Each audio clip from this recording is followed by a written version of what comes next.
Mesdames et messieurs, merci de rester fidèles à votre magazine Zoom Eco Live et bienvenue à ce nouveau numéro. Nous émettons à Kinshasa, capitale de la République démocratique du Congo. Vous avez besoin de vous documenter sur l'évolution de l'économie en RDC. Nous sommes là pour le faire. Nous allons déjà démarrer avec les nouvelles en bref. On se retrouve juste après pour la suite.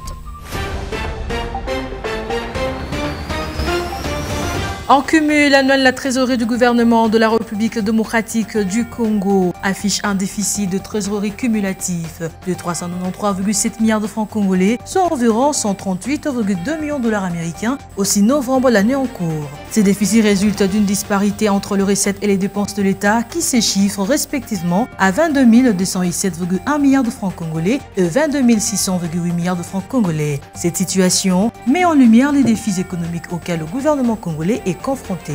Liste aux détails, ce sont Thierry Copanit. Le président Félix Tshisekedi a coupé le dimanche 17 novembre dernier le ruban symbolique pour la relance de l'usine minière de Kipushi située à 30 km de Lubumbashi dans le territoire du même nom au Haut-Katanga. Dotée d'une capacité de production mensuelle de 45 000 tonnes de zinc, cette usine marque un tournant décisif pour l'exploitation de ressources minières en RDC. Lors de la dite cérémonie, le ministre de Mines Kizito Pakambomba a salué cette réalisation comme un exemple emblématique de la vision stratégique du chef de l'État. Liste aux détails, ce sont Thierry Copanit. Le président du Conseil supérieur de l'audiovisuel et de la communication, Christian Bossembe, a rencontré le lundi 18 novembre dernier Jules Alinguete, l'inspecteur général chef de service, pour solliciter l'intervention de l'inspection générale des finances concernant de problèmes financiers du CESAC. En effet, le CESAC fait face à une crise majeure suite au non-reversement de frais de fonctionnement et de salaire des agents depuis plusieurs mois. Christian Bossembe a souligné que l'implication de l'IGF est cruciale pour résoudre ces difficultés qui affectent gravement le fonctionnement de cette institution essentielle à la démocratie. Liste aux détails, ce sont Thierry Copanit.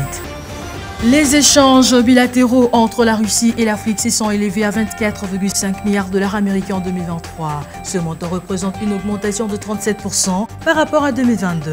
Ces données ont été révélées par le vice-ministre russe du développement économique, Dmitry Volvash, lors de la cérémonie ministérielle Russie-Afrique organisée récemment à Sochi. Selon le vice-ministre russe, les exportations de Moscou vers l'Afrique ont augmenté de 43% durant l'année écoulée, alors que les importations du continent ont enregistré une hausse de 8,6%. Liste aux détails, ce sont Thierry Copanit. L'évolution du taux d'échange en République démocratique du Congo, la situation du marché monétaire de la RDC au 8 novembre 2024, nous en parlons dans la rubrique Chiffres clés qui nous est présentée par Judith Tunamaka.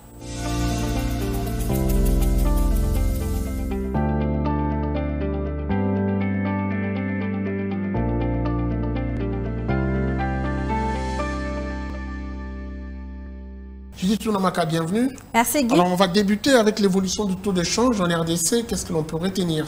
Voilà, concernant l'évolution du taux de change en RDC, commençons par l'officiel comme nous en avons l'habitude. Un dollar se négocie actuellement à 2844 francs, un franc CFA vaut 4,56 centimes et un euro se négocie à 2997 francs. Maintenant, prenons le cas du marché parallèle. Nous nous sommes focalisés particulièrement à Delvaux et dans celui, un dollar vaut 2850 francs, un franc CFA se change à 4,70 centimes et 1 euro se troque à 3200 francs. Et j'aimerais qu'on mette aussi un accent sur la situation du marché monétaire en République démocratique du Congo au 8 novembre 2024. Qu'est-ce que l'on peut retenir? Voilà, concernant l'évolution du marché monétaire, commençons par le guichet de prêts à court terme qui n'a enregistré aucune opération au cours de cette période sous analyse et en cumul annuel et mensuel à fin octobre 2024, le volume des opérations atteint respectivement 50,0 milliards de francs congolais et 642,2 milliards de francs congolais. Et le guichet de facilité permanente en deuxième lieu a été inactif durant la semaine en cours et le volume des opérations est enregistré au mois d'octobre 2024 courant se situe à 105,0 milliards de francs congolais. En cumul annuel au 8 novembre 2024, il renseigne un total de 5 685,0 milliards de francs congolais. Et pour rappel, au cours de l'année en cours, de l'année précédente, allais-je dire, il a été noté un volume d'opération de 21 569,7 milliards de francs congolais. Mais que dire dire alors de ces volumes d'opérations enregistrés au niveau du marché interbancaire? Aucune opération n'a été enregistrée au niveau du marché interbancaire et en cumul mensuel et annuel à fin octobre 2024. Il se dégage des opérations de 50,0 milliards de francs congolais et 414,0 milliards respectivement. Et le taux d'intérêt appliqué sur les différents guichets se sont donc situés à 25,0% sur les marchés interbancaires et des prêts à court terme et 26,0% sur celui des facilités permanentes. Merci beaucoup. Merci à vous Guy, c'est toujours un plaisir. En prélude de la conférence des gouverneurs qui se tiendra dans la province du Lualaba, Zoom Live s'est permis de faire un zoom sur cette province en vous parlant notamment de son plan quinquennal présenté par son gouverneur devant les élus du peuple. Nous parlerons également des différentes actions à mener et même les actions menées. Pourquoi pas revenir sur les différents piliers essentiels de ce plan quinquennal. Je vous prie donc de suivre le dossier qui vous sera présenté par Gardi Diana qui fera son entrée tout de suite après ceci.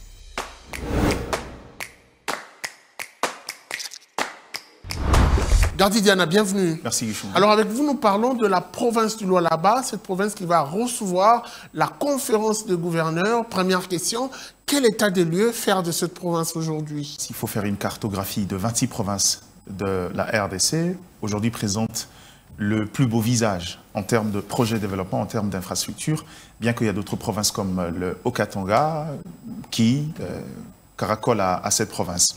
Dans le fond, c'est une province qui évolue très bien, contrairement aux prédictions de départ, parce que nous savons tous que depuis le départ, avec le conflit qu'il y a eu à la tête de cette province, notamment Richard Mouyej et Fifi Masuka actuel, qui était intérimaire et élu par la suite, on s'est posé beaucoup de questions sur cette province assez riche, qui a la particularité l'une des plus belles matières de la RDC, qui est le cobalt. Et aujourd'hui, je crois qu'on déchante un tout petit peu parce que cette province, malgré les quelques ratés des départs, commence à reprendre un peu du poil de la bête et commence à avancer.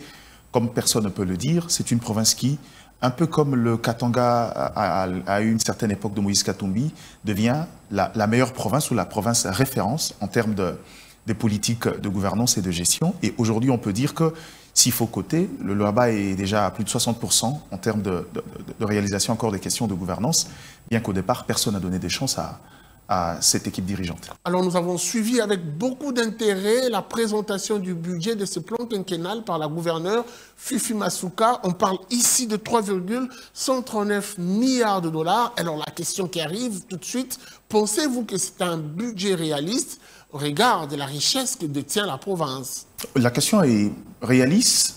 Beaucoup vont peut-être douter, mais dans le fond, moi je trouve très réaliste ce budget dans la mesure où c'est un plan qui est établi en 5 ans. Mais la vérité aussi, ce que les gens ne le savent pas, il faut savoir quelle est la répartition en termes de ressources de chaque province. Jusqu'à aujourd'hui, on parle de la caisse des péréquations qui ne marche pas, parce que l'État congolais continue à garder et les 60% et la grande partie des 40% qui devraient revenir à la province.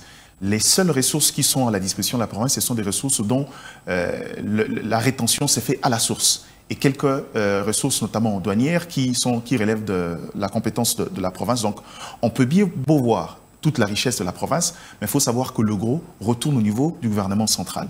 Mais avec le peu qui reste, la province du Lualaba nous a prouvé à suffisance que c'était une province qui est capable d'aller vers la résilience, parce que, si vous voulez, je crois qu'en termes de questions cruciales, vous verrez que la province du Lualaba, en termes d'infrastructure, et aujourd'hui rivalise avec le Haut-Katanga, pourtant une province qui, depuis toujours, a bénéficié des différents projets de développement. Et le Lualaba se donne aussi le même moyen aujourd'hui, même en termes d'infrastructure. Et aujourd'hui, c'est une province qui prouve à suffisance avec ces ressources-là. Elles sont à la limite réalistes et elles ont la capacité de mobiliser cela et d'en faire bon usage. J'aimerais qu'on parle aussi de priorité de ces budgets. Il y a 2 priorités essentielles.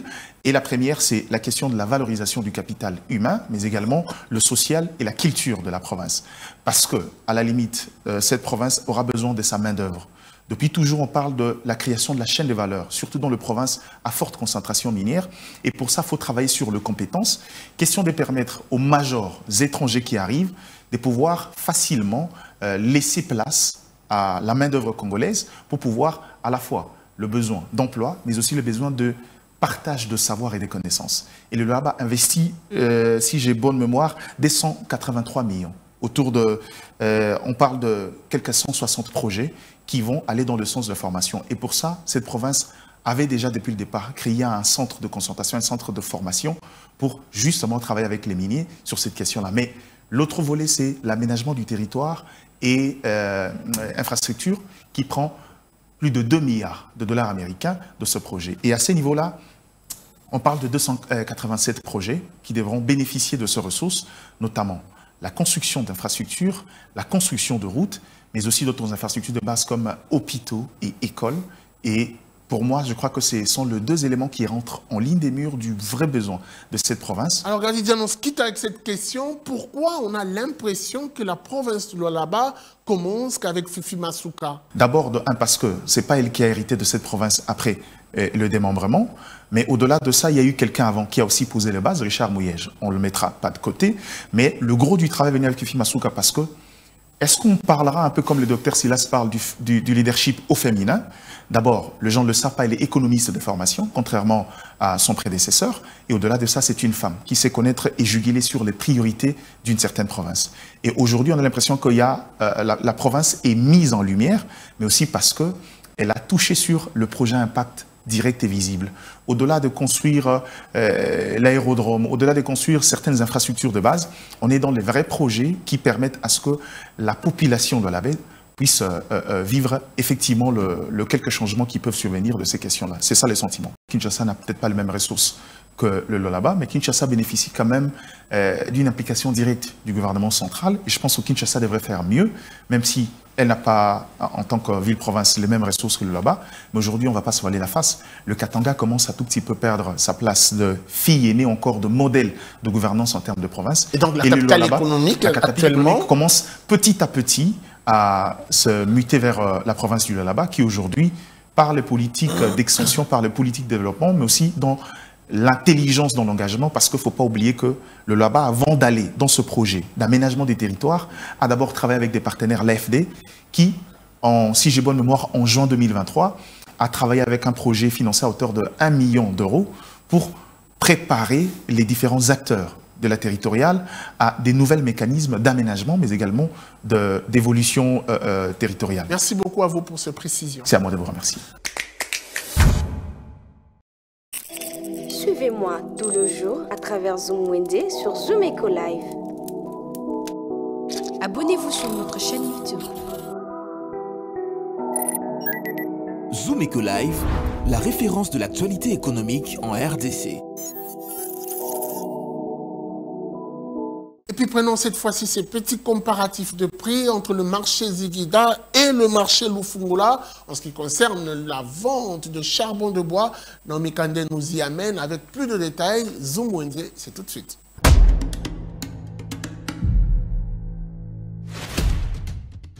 Débutons notre marché du jour avec le prix de charbon de bois du marché Ziguida. Pour un sac entier, le prix se fixe à 70 000 francs. Un autre type revient à 65 000 francs. Vous avez la possibilité de vous procurer un demi-sac de charbon de bois au marché Ziguida au prix de 35 000 francs. Un petit seau de charbon de bois revient à 3 500 francs. Un grand seau varie entre 7 000 francs et 10 000 francs. La possibilité de vous procurer un sachet de charbon de bois à 1 000 francs et 2 000 francs. Toujours au même endroit, on trouve également le charbon de bois en poussière à 1 500 francs congolais. Poursuivons ces marchés avec le prix de charbon de bois du marché Lufungula. Pour un sac entier, le prix se fixe à 70 000 francs et 75 000 francs. Un demi-sac revient à 35 000 francs. On trouve aussi les seaux de charbon de bois dans ces marchés des Lufungula à 3 500 francs et 7 000 francs. Un autre type de seau varie entre 10 000 francs et 12 000 francs. Pour ceux qui souhaitent se procurer un sachet de charbon de bois, on trouve celui de 3 000 francs. Le charbon de bois en poussière se vend à 1 000 francs et 2 000 francs. Et enfin, le charbon de bois en poussière se vend à 1 000 francs et 2 000 francs congolais. Les rendez-vous économiques, c'est dans l'agenda sur Zoom Eco Live. Abonnez-vous sur notre chaîne YouTube. Zoom Eco Live, la référence de l'actualité économique en RDC. Il est temps de noter les différents rendez-vous de la semaine. Nous allons donc prendre la rubrique agenda qui nous est présentée par Adassa Grasse.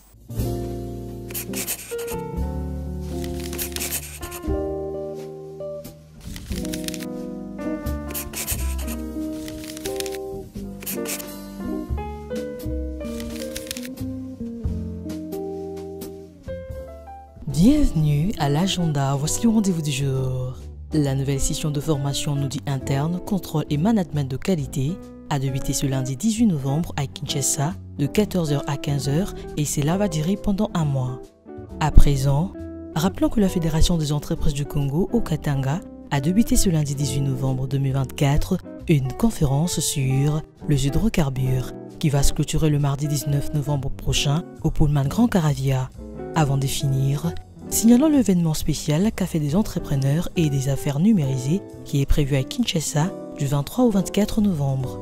Et pour finir, la première édition du Salon de l'étudiante entrepreneur congolaise s'y tiendra à Lubumbashi du 5 au 6 décembre prochain et abordera le thème ci-après « Valorisons nos richesses, préserver nos terres ». Merci de nous avoir suivis. Au revoir.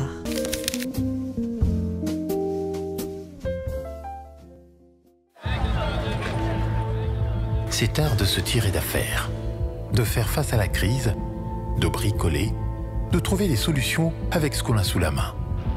Un art dans lequel les Congolais ont développé un savoir-faire particulier. Article 15. Débrouillez-vous pour vivre. Et avant de nous quitter, nous prenons ce numéro article 15 qui nous amène dans l'Est de la République démocratique du Congo pour vous présenter le quotidien de cette fabricante de charbon de bois. Elle a voulu partager avec nous son expérience. Je vous prie de suivre ce numéro article 15 qui vous parle de la débrouillardise dans ce coin de la République démocratique du Congo. Et on se retrouve juste après pour la suite. Article 15, c'est parti. Débrouillard jamais, jamais, jamais. Débrouillard jamais, jamais, jamais. Débrouillard jamais.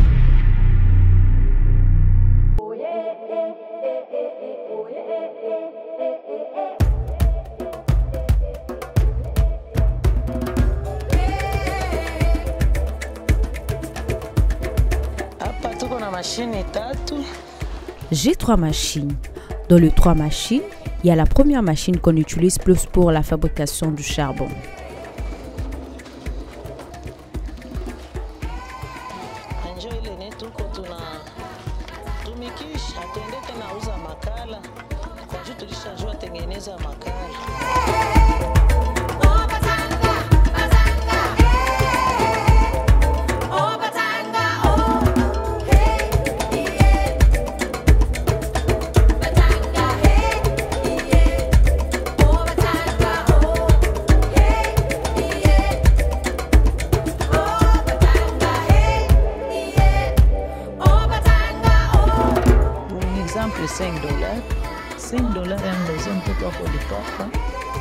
Avec le 5 $ que je gagne, ça permet de subvenir aux besoins de mes enfants en leur offrant une paire de babouches.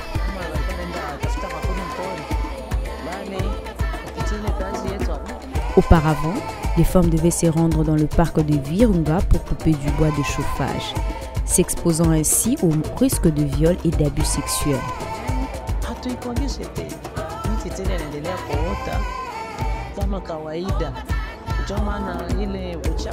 En reproduisant un combustible alternatif, ça réduit cette dépendance au bois, contribuant aussi à la sécurité des femmes.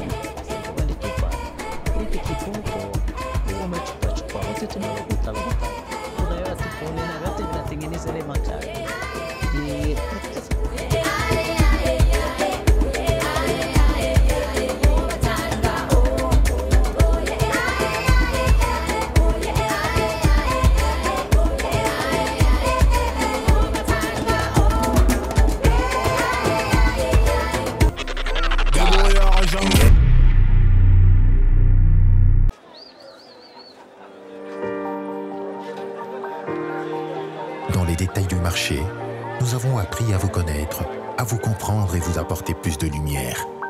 Désormais, avec vous, c'est parti pour un voyage de rêve vers une destination meilleure.